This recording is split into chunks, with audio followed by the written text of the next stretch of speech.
From a very young age, of Shimshon Pinchas had a very profound connection to tefillah. He understood that our opportunity to daven is something very, very special. And he tells a story how one Shavuos night, when he was only 7 years old, he begged his father to allow him to come to shul to learn the entire night.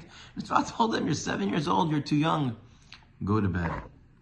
And after learning in shul for half an hour, his father started feeling guilty. My son wants to learn. What am I doing? Why did I tell him to go to bed? Maybe I shouldn't have stopped him. He really wanted to come so badly. So his father returned to the house to see if Shimshon was still awake. And if he was still awake, he would offer him to be able to return together with him to shul. To his shock, when he arrived at the steps of their home, Shimshon was standing outside, dressed in his Yom Tov finest. He says, "Shimshi, what's going on here? I don't understand." And he said, "I davened to Hashem with all of my heart that you'd change your mind and come and get me.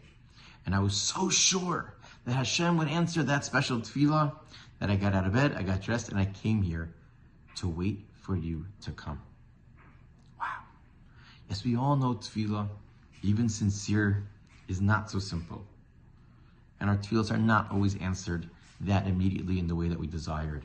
But to have a 7-year-old, a child, feel such a connection to tefillah is quite unique and quite special. And that connection to tefillah lasted throughout his life. There are many stories that demonstrate it, but most tangibly is the sefer that he wrote on tefillah. In that sefer, Sha'arim B'Tefillah, Rav Pinchas analyzes 10 different terms or descriptions that we find in our literature for tefillah and explains what is unique about that type of tefillah specifically. And one of them is rooted in our Parsha. Pinchas brings an end to this terrible, terrible magefa, to this terrible plague. How? By killing Cosby and Zimri. But that's not all. The pasuk tells us until in Kapitel Kovav, "Vayamod Pinchas vayifalel v'hamagefon atzara." And Pinchas stood up. He did something. Vayifalel. We'll have to understand what that means. And suddenly the plague stops. Everything is better. But what is vayifalel? Why does vayipalel? The shorish of pei lamed lamed pilel in other contexts means judgment.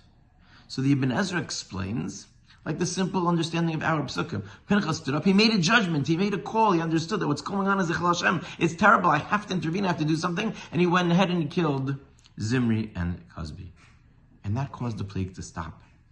But Unclus translates the word differently. He says, Vayifalel is Vitzoli. And he davened. Sforno, he made a judgment for the covet of Hashem, and he davened. It seems that both meanings are somehow found in this word. But what's the connection between the two?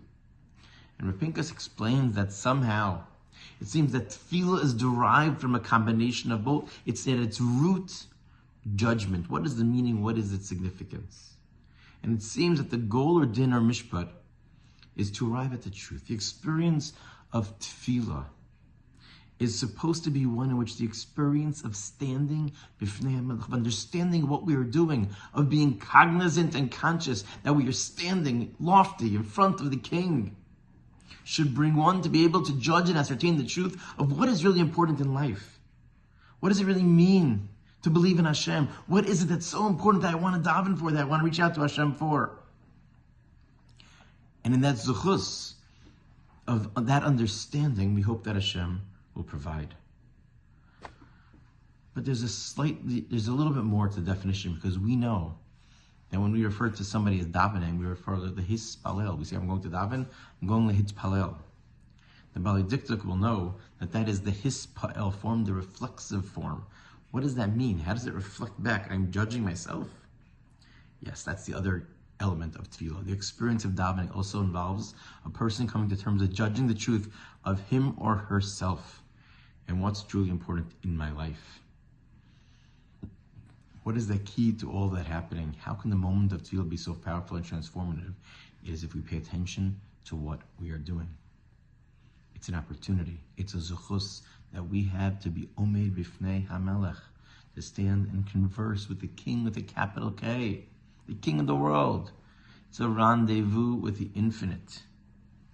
And the halacha dictates that the way we dress, the way we daven, the way we stand, all of that should indicate that we understand what this opportunity is all about. We stand with kavod, we stand with honor, we stand with an appreciation of what it is that we are doing. And And that is what Pinchas understood. Vayifalel Pinchas. Pinchas, he made a judgment. He looked inside himself. He davened to HaKadosh Baruch Hu. In the same way that Pinchas was able to, in a deep way, connect to his tefillah, and the tefillah was so powerful and successful. Hopefully, if we can zero in on our tefillos, that we are Omed B'fnei HaMelech, HaKadosh Baruch Hu will grant everybody kol mishalos lebechem letova. Amen.